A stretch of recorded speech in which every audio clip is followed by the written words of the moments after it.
તો અમદાવાદમાં મોડી રાત્રે ધોધમાર વરસાદ પડ્યો। ધોધમાર વરસાદના કારણે કેટલાક વિસ્તારોમાં પાણી ભરાયા છે। મકરબા અંડરપાસમાં ડ્રેનેજમાં પાણી વહેતા થયા। વાહન ચાલકો અને સ્થાનિકોને હાલાકી પડી રહી છે। રોંગ સાઈડમાં પસાર થવા વાહન ચાલકો મજબૂર બન્યા છે। ત્યારે પાણી ભરાયા બાદ હાલાકી અને ટ્રાફિક જામની સમસ્યા પણ સર્જાઈ છે।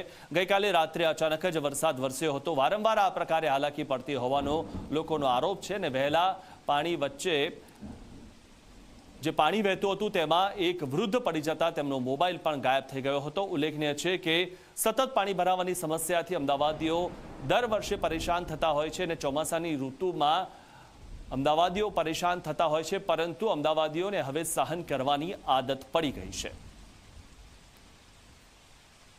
અમદાવાદ શહેરમાં મોડી રાત્રે પડેલા વરસાદના કારણે કેટલાક સ્થળો ઉપર પાણી ભરાવાની સમસ્યા સામે આવી અને હજુ પણ આ વરસાદી હાલાકી યથાવત છે। એટલા માટે કારણ કે જે પ્રકારના દ્રશ્યો મકરબા અંડરપાસ, જે રેલવે અંડરપાસ છે ત્યાં કે જ્યાં ઉપરથી ડ્રેનેજના પાણી વહીને અંડરપાસમાં આવી રહ્યા છે અને એ અંડરપાસમાં પાણીનો નિકાલ થઈ રહ્યો છે। પણ જે પ્રકારે અહીંયા પાણીનો પ્રવાહ છે, ટુ વ્હીલર ચાલકોને એક રસ્તા ઉપર જવામાં હાલાકી પડી રહી છે। ઉપર ટ્રાફિક છે અને આગળ ડ્રેનેજમાંથી ઉભરાતા પાણીના કારણે પણ તકલીફ પડી રહી છે। અહીંયા વાહન ચાલક છે તેમની સાથે પણ વાત કરીશું। તમે અહીંયા આવ્યા શેના માટે? એકચ્યુઅલી પ્રોબ્લેમ એવો હતો કે આ પાણીનો તો આવી જ રહ્યું છે કોન્સ્ટન્ટલી। જેટલી વરસાદ પડે ગટર ત્યાંથી આગળ ઉભરે છે સિનિયર રોયલ બિલ્ડિંગમાં। હું અહીંયા ગિની લેક ગાર્ડન્સમાં જ અહીંયા રહું છું, અહીંયા ફ્લેટમાં। અને બીજું કરીને કે આ પાણીના ફ્લોરના કારણે જે સિનિયર સિટીઝન્સ લોકો જે બધા છે એ લોકોને પ્રોબ્લેમ થાય છે। વાછો ડૂડે છે, તમે જોઈ શકો તો મારા ફાધરનું આખું શર્ટ આખું ભીનું થઈ ગયું છે। વાહન ગટરની સ્મેલ આવે છે સાહેબ। એએમસી દ્વારા કોઈ નિકાલ કરવામાં કશું આવતો નથી। હવે કોઈ તાત્કાલિક પકડે તો સારામાં સારું છે। બાકી આ દર વર્ષે આ વેટ ઉઠાવવી પડે છે, થાય છે દર વર્ષે, દર સિઝનમાં થાય છે સાહેબ। અને વરસાદ હોય કે ના હોય અહીંયા ગટરની સ્મેલ પાણી લીકેજ થાય છે અહીંયાથી।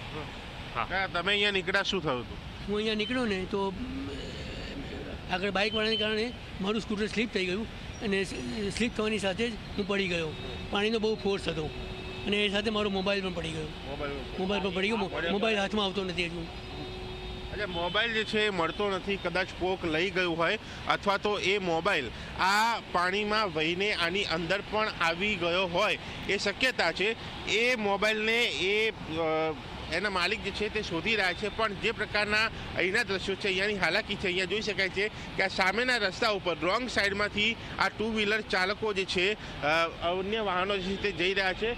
કારણ કે આ પાણી જે પ્રકારે આવી રહ્યું છે એ પાણીથી વાહન સ્લીપ ન થાય, પડી ન જવાય એ બીક લાગી રહી છે। એ બીકથી બચવા માટે, પોતાનો બચાવ કરવા માટે આ પ્રકારે વાહનો રોંગ સાઈડમાંથી જઈ રહ્યા છે। પણ જે પ્રકારે આ ડ્રેનેજના પાણી આવી રહ્યા છે એ પાણી કેમ આવે છે એ પ્રશ્ન છે અને અવારનવાર આ પ્રકારની સમસ્યા સર્જાવી, દુર્ગંધ મારવી, એ સમસ્યા દૂર કેમ નથી થતી એ સ્થાનિકોના આક્ષેપ પણ છે। અને જે પ્રકારે મોડી રાત્રે વરસાદ રહ્યો, રાજ્યમાં કેટલાક જિલ્લામાં વરસાદે વિદાય લઈ લીધી છે, પરંતુ હજુ પણ વરસાદી સિસ્ટમ સક્રિય છે અને સાથે જ જે શક્તિ વાવાઝોડું જે છે અરબ સાગરમાં તેની પણ અસર રાત્રે જોવા મળી અને તેના કારણે રાત્રે ધોધમાર વરસાદ જે છે તે રહ્યો હતો અને માટે જ અલગ અલગ વિસ્તારોમાં પાણી ભરાયા અને તેના કારણે ક્યાંક આ ડ્રેનેજના પાણી જે છે તે વહીને આ અંડરપાસમાં આવી રહ્યા છે, જેના કારણે આ વિસ્તાર માટે, આ અહીંયાથી પસાર થતા લોકો માટે હાલાકી સર્જાય છે। તે તમામ લોકો આ સમસ્યામાંથી મુક્તિ ઈચ્છી રહ્યા છે।